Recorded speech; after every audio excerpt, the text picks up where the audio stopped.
A very tall son named Barron. Has anyone ever heard of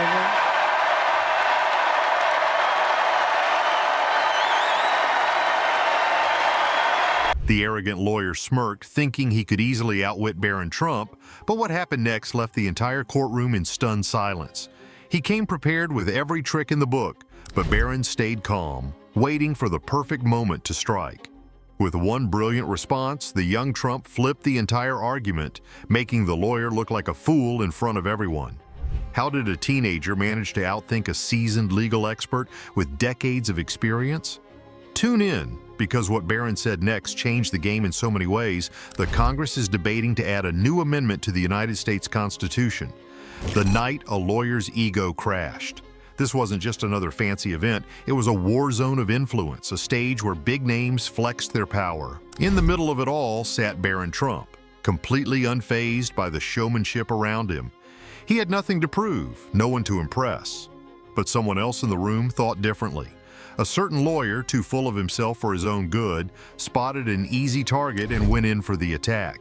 He had no idea he had just walked into his own downfall. Before we go any further, one thing is crystal clear. What happened next didn't just shake the room, it sent shockwaves through everyone present, and it won't be the only moment that leaves you in disbelief. At first, it was subtle. Little jabs hidden behind fake charm. A smirk here, a smug comment there, each step designed to push further. He played to the crowd, soaking in their quiet chuckles, thinking he had full control. The insults got sharper, the arrogance more obvious. He thought he had everyone eating out of his hand. But confidence mixed with ignorance, that's a recipe for disaster. And that disaster was already heading straight for him. The shift was slow but impossible to ignore. The energy in the room changed, the light laughter, gone, replaced with silence, stolen glances, and shifting seats. The tension built up like a storm about to break. And then Barron finally spoke. No dramatic gestures, no need to raise his voice, just a handful of words that hit like a hammer. And just like that, everything flipped. The crowd, once entertained by the lawyer's antics, now saw the real picture. The laughter had vanished. The game was over. The lawyer's smug expression froze. This was not how things were supposed to go. He had expected Barron to flinch, to back down, to let him walk away as the winner. Instead, he stood there realizing he was in trouble. He had misread everything. Barron wasn't rattled. He wasn't defensive. He was just calm. And that, more than anything, is what sealed the lawyer's fate. There was no way out now. The moment had slipped through his fingers. The same people who had laughed moments ago now refused to meet his eyes. He wasn't the center of attention anymore. He was the embarrassment people were trying to distance themselves from. Barron didn't need to rub it in. He didn't have to. His silence spoke louder than any words could, and then someone in the room whispered something that made the lawyer's stomach drop. It was a simple realization, one that shattered whatever was left of his confidence. He had just tried to humiliate the son of one of the most powerful men in the world. And now everyone knew exactly how big of a mistake that was. Panic set in. This lawyer had built his whole career on confidence, sharp wit, and never backing down. But now he was nothing but a fool who had underestimated the wrong person. The host of the event, who had stayed quiet up until now, finally stepped in. His face gave nothing away. His voice was neutral, but his decision was final. No arguments, no second chances. This wasn't just an embarrassing moment. It was an unforgivable mistake. It all happened so fast. The words weren't loud, weren't aggressive, but they carried a weight that pressed down on the lawyer like a ton of bricks. A quiet order, a firm hand on his shoulder, and suddenly he was being shown the door.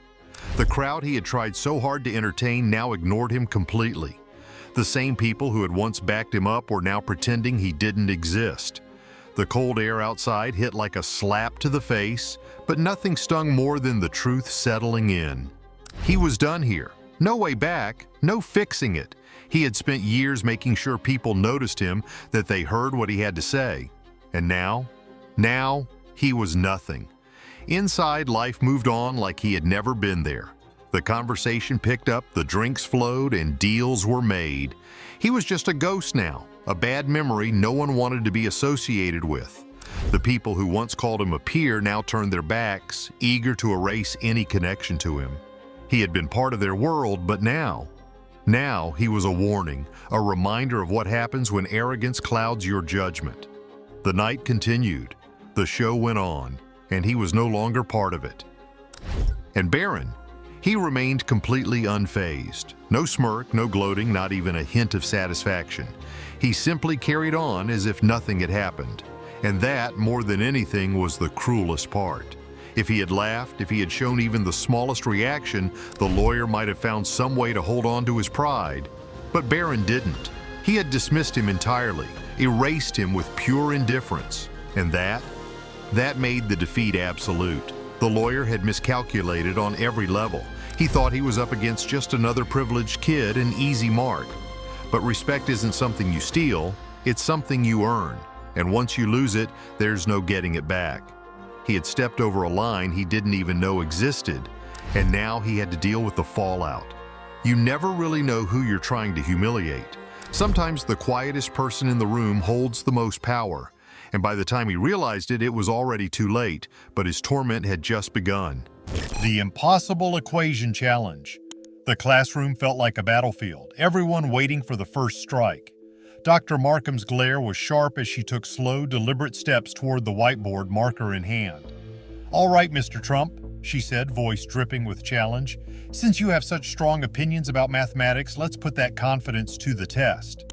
The marker screeched against the board as she wrote, numbers and symbols piling up in a monstrous equation that stretched across the surface. A few students exchanged nervous glances, some even whispering. This wasn't just difficult. This was the kind of problem that sent even seasoned mathematicians into a cold sweat. She turned, smirking as she tapped the marker against the board. "Go ahead," she said, arms crossed. "Show us how it's done. Unless, of course, you'd rather sit down and keep talking about things you don't understand." The words stung, and the challenge was clear: humiliation or victory. The class held its breath, waiting for the inevitable embarrassment. But Barron didn't flinch. He stood up, calm as ever, and walked toward the board. His expression was unreadable, his movements steady. Dr. Markham's smirk widened. This was going to be good.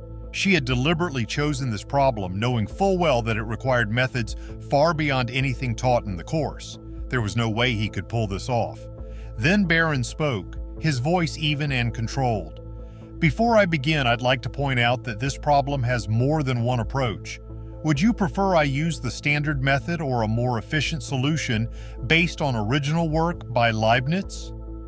The room fell silent. Even she hesitated for a moment.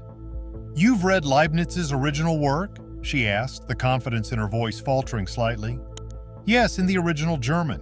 The translations lose some of the finer details." Barron didn't elaborate. He didn't need to.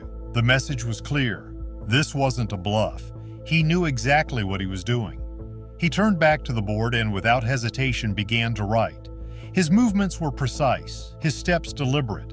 The problem that had looked insurmountable moments ago now seemed to unravel under his pen. It wasn't just that he was solving it, he was explaining every step as he went, making it look almost effortless.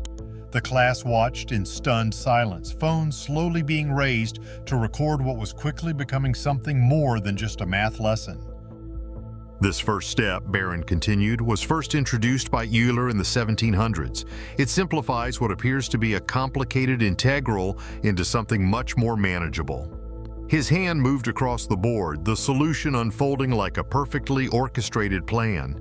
Even students who had struggled with basic calculus before found themselves following along.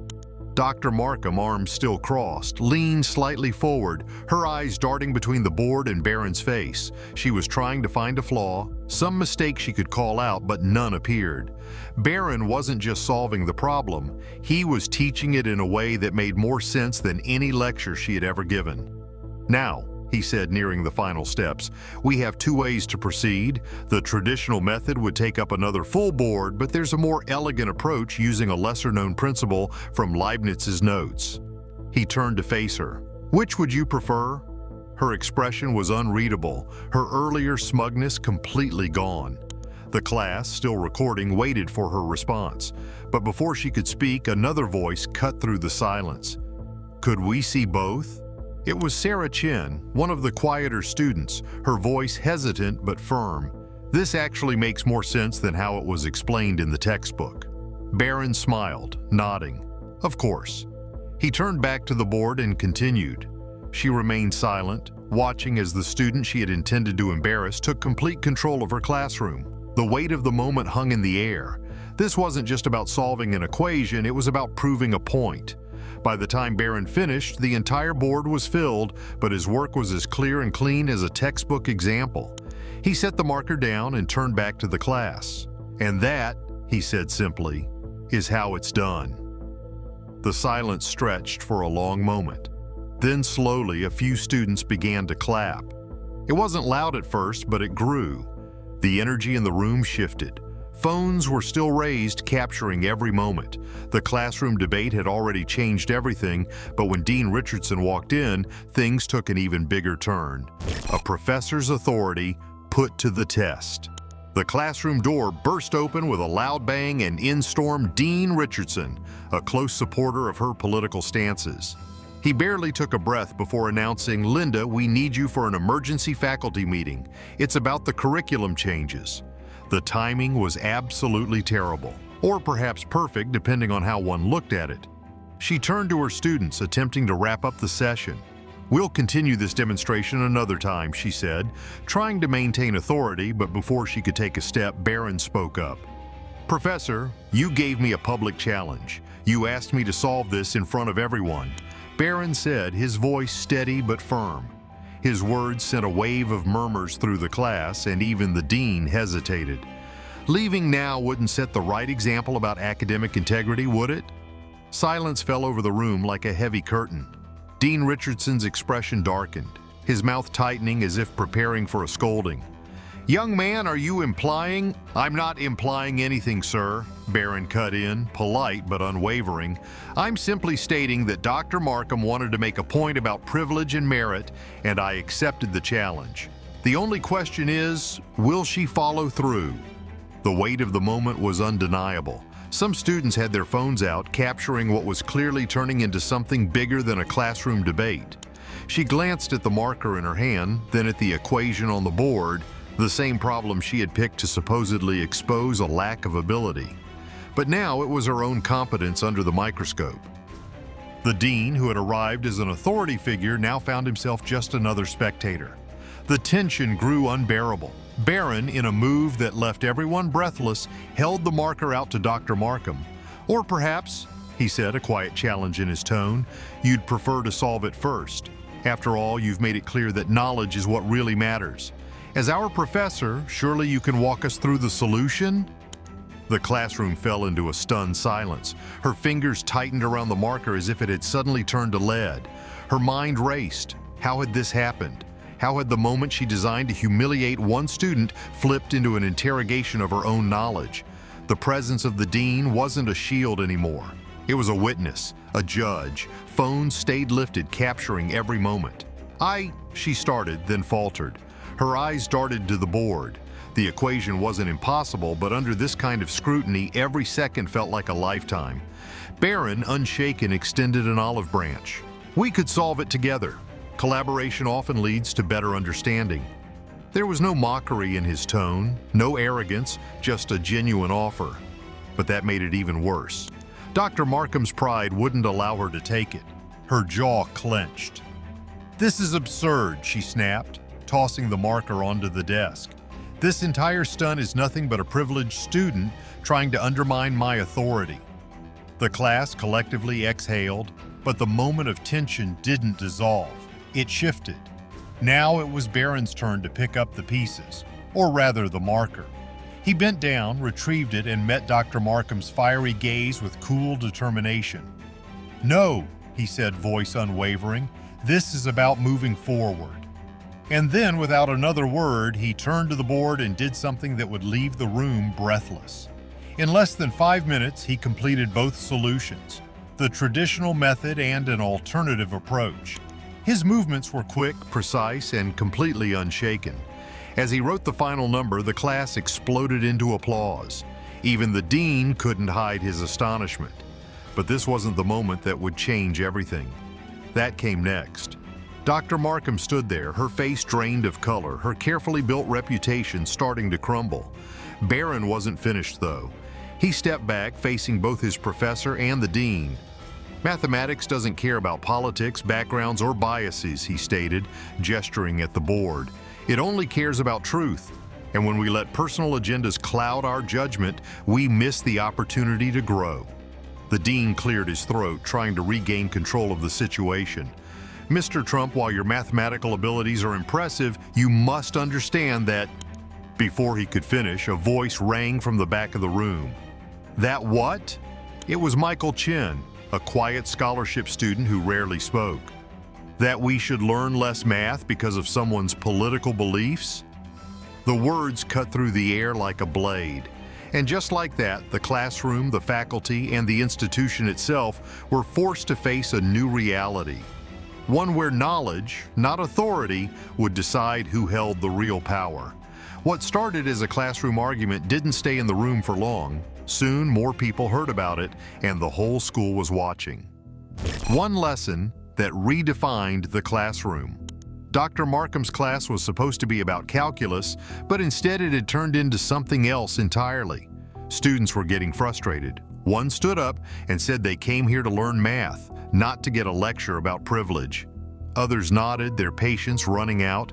The air in the room was thick with tension, and for a moment it seemed like Dr. Markham was losing control of the class. Then a student did something unexpected. He spoke up, his voice calm but firm, cutting through the noise. He acknowledged that Dr. Markham knew a lot about math, but maybe they should stick to that instead of these other discussions. He even offered to help other students outside of class, blending theory with real problem solving. It was a lifeline, a way for Dr. Markham to keep control without backing down completely. The room fell silent, waiting to see what she would do. Dr. Markham hesitated. Her whole approach had been about challenging privilege and making students think about more than just numbers. But now, faced with the reality of their frustration, she had to make a choice. Slowly, she admitted she had been wrong. She had spent too much time focusing on one issue and had ignored what she was actually there to teach. The shift was subtle, but it changed everything. For the first time, she really saw her students for who they were, not just who she assumed they were. Then came the real shock. Students outside the class had started gathering. Word had spread fast. People were watching the drama unfold in real time, posting videos and reactions online. Soon, a crowd formed outside, holding signs with phrases like "Teach math, not politics" and "Merit over bias." The situation was about to explode into something much bigger than just a classroom debate. But the student who had spoken up wasn't done yet. Instead of letting things spiral, he walked to the door and spoke to the crowd. If they were here to learn, they should come inside. And just like that, students poured in, filling every seat and standing along the walls. Dr. Markham watched, stunned.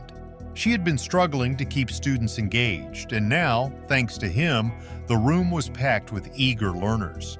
What happened next became legend. He took the marker and turned the class back to what it was supposed to be: math. For the next hour, students listened, asked questions, and actually learned something useful. It wasn't about privilege or politics anymore. It was about numbers, equations, and real-world applications. And for the first time in a long time, Dr. Markham felt like she was truly teaching. The story spread across campus like wildfire. People expected it to be about a professor getting humiliated, but instead it became something else. Enrollment in advanced calculus skyrocketed. Dr. Markham, humbled by the experience, changed her approach. She went back to focusing on what she loved, teaching math. The student who had spoken up, true to his word, led study sessions and helped others bridge the gap between theory and practice. Was this professor trying to teach math, or was she using her position to push an agenda? And did she ever expect Barron Trump to outshine her so easily? Tell us what you think, and don't forget to like and subscribe for more.